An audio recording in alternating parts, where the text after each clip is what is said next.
Hi hello, ഞാൻ യുവ്സൻ. എൻ്റെ പുതിയ വീഡിയോയിലോട്ട് എല്ലാവർക്കും സ്വാഗതം. ഇന്നത്തെ എൻ്റെ റെസിപ്പി ഒരു റെസ്റ്റോറൻറ്റ് സ്റ്റൈൽ ചില്ലി ചിക്കനാണ്. കൂടാതെ ഈ ചില്ലി ചിക്കന് വേണ്ട ഒരു സ്പെഷ്യൽ സോസ് കൂടെ ഞാൻ തയ്യാറാക്കുന്നുണ്ട്. അപ്പോൾ എങ്ങനെയാണ് ഈ ചില്ലി ചിക്കൻ തയ്യാറാക്കുന്നത് നോക്കാം. എൻ്റെ വീഡിയോ ആദ്യമായിട്ട് കാണുന്നവരാണെങ്കിൽ എൻ്റെ ചാനലൊന്ന് സബ്സ്ക്രൈബ് ചെയ്യാൻ മറക്കരുത്. ഈ ചില്ലി ചിക്കൻ തയ്യാറാക്കാൻ ഞാൻ ഇവിടെ എടുത്തിരിക്കുന്നത് 500 ഗ്രാം ബോൺലെസ് ചിക്കനാണ്. ഇതിലേക്ക് 1 spoon ginger garlic paste, 2 spoon maida, 1 spoon cornflour, 2 spoon chilli garlic paste, 1 spoon chilli sauce, 1 spoon vinegar, 1/2 spoon pepper powder, ആവശ്യത്തിന് ഉപ്പ്, 1/2 സ്പൂൺ സോയ സോസ്. ഇതെല്ലാം ചേർത്തൊന്ന് മിക്സ് ആക്കി എടുക്കാം. ഈ മിക്സ് ആക്കിയ ചിക്കൻ നമുക്ക് ഒരു 15 മിനിറ്റ് നേരം ഒന്ന് മാരിനേറ്റ് ചെയ്ത് വെക്കാം. 15 മിനിറ്റിന് ശേഷം ഒരു പാൻ ചൂടാക്കി ചിക്കൻ വറുക്കാൻ ആവശ്യമായ എണ്ണ ഒഴിച്ചു കൊടുക്കാം. ഇതിലേക്ക് നമ്മൾ നേരത്തെ മാരിനേറ്റ് ചെയ്ത് വെച്ച ചിക്കൻ ഓരോന്നായി വറുത്തെടുക്കാം. മീഡിയം ഫ്ലെയിമിൽ വെച്ച് വേണം വറുത്തെടുക്കാൻ വേണ്ടി. അപ്പോഴേ ഉള്ളൂ അതിൻ്റെ അകത്ത് കുക്കായിട്ട് കിട്ടുള്ളൂ, പുറത്ത് ക്രിസ്പി ആയിട്ട് വരുള്ളൂ.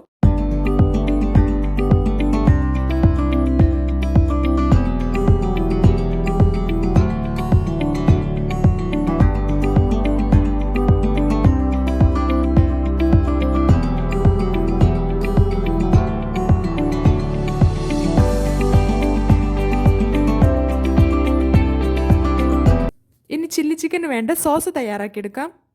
3 spoon tomato ketchup, 2 spoon red chilli sauce, 1/2 spoon soya sauce, 1 spoon vinegar, ആവശ്യത്തിന് ഉപ്പ്, 1/2 സ്പൂൺ കുരുമുളക് പൊടി, 1/2 സ്പൂൺ പഞ്ചസാര. ഇത് നന്നായി ഒന്ന് മിക്സ് ചെയ്തെടുക്കാം. ഞാനിവിടെ ഈ ചില്ലി ചിക്കൻ തയ്യാറാക്കിയെടുക്കുന്നത് നല്ലെണ്ണയിലാണ്. ഒരു പാൻ ചൂടാക്കി 2 ടേബിൾ സ്പൂൺ നല്ലെണ്ണ ഒഴിച്ചു കൊടുക്കാം. എണ്ണ ചൂടായി വരുമ്പോൾ അതിലേക്ക് ചെറുതായി അരിഞ്ഞ വെളുത്തുള്ളി 1 സ്പൂൺ ചേർത്ത് കൊടുക്കാം. ഇതിലേക്ക് ചെറുതായി അരിഞ്ഞ ഇഞ്ചി 1 spoon, 3 table spoon spring onion, 1 സവാള ക്യൂബ്സ് ആയിട്ട് കട്ട് ചെയ്തത് അതും കൂടി ഇതിലേക്ക് ചേർത്ത് കൊടുക്കാം. ഇതിലേക്ക് yellow bell pepper, red bell pepper, capsicum ചേർത്ത് ഒന്ന് സോട്ട് ചെയ്തെടുക്കാം. കൂടുതൽ നേരം ഒന്ന് വഴറ്റണ്ട, ജസ്റ്റ് ഒന്ന് സോട്ട് ചെയ്തെടുത്താൽ മാത്രം മതി. ഇതിലേക്ക് 2 സ്പൂൺ ചില്ലി ഗാർലിക് പേസ്റ്റ് ചേർത്ത് കൊടുക്കാം.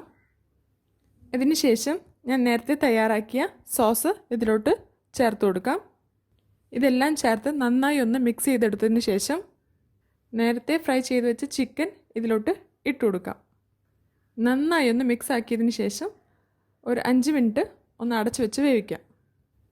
അപ്പം നമ്മുടെ റെസ്റ്റോറൻറ്റ് സ്റ്റൈൽ ചില്ലി ചിക്കൻ ഇവിടെ തയ്യാറായിട്ടുണ്ട്. ഇതിൽ ഗ്രേവി കാണില്ല. അഥവാ നിങ്ങൾക്ക് ഗ്രേവി വേണമെങ്കിൽ കുറച്ച് കോൺഫ്ലവർ കലക്കി ഒന്ന് ഒഴിച്ചു കൊടുത്താൽ മതി. അല്ലെങ്കിൽ നമ്മൾ ചിക്കൻ ഒന്ന് നേരത്തെ വേവിച്ച സ്റ്റോക്ക് അതോ ചേർത്ത് കൊടുക്കാവുന്നതാണ്. നല്ല ടേസ്റ്റ് ആയിട്ടുള്ള ഒരു അടിപൊളി സാധനമാണ്. നിങ്ങൾ വീട്ടിലെല്ലാവരും ഒന്ന് ട്രൈ ചെയ്ത് നോക്കണം. നിങ്ങളെല്ലാവരും വീട്ടിൽ ട്രൈ ചെയ്യുമെന്ന് ഞാൻ വിശ്വസിക്കുന്നു. കൂടാതെ എൻ്റെ വീഡിയോ ആദ്യമായിട്ട് കാണുന്നവരാണെങ്കിൽ എൻ്റെ ചാനലൊന്ന് സബ്സ്ക്രൈബ് ചെയ്യാൻ മറക്കരുത്. അതിൻ്റെ ഒപ്പം ലൈക്കും ഷെയറും കമൻറ്റും ഒക്കെ ചെയ്തോളൂ. അപ്പോൾ അടുത്ത നല്ലൊരു വീഡിയോ ആയിട്ട് വരുന്നവരേക്കും സീ യു സൂൺ.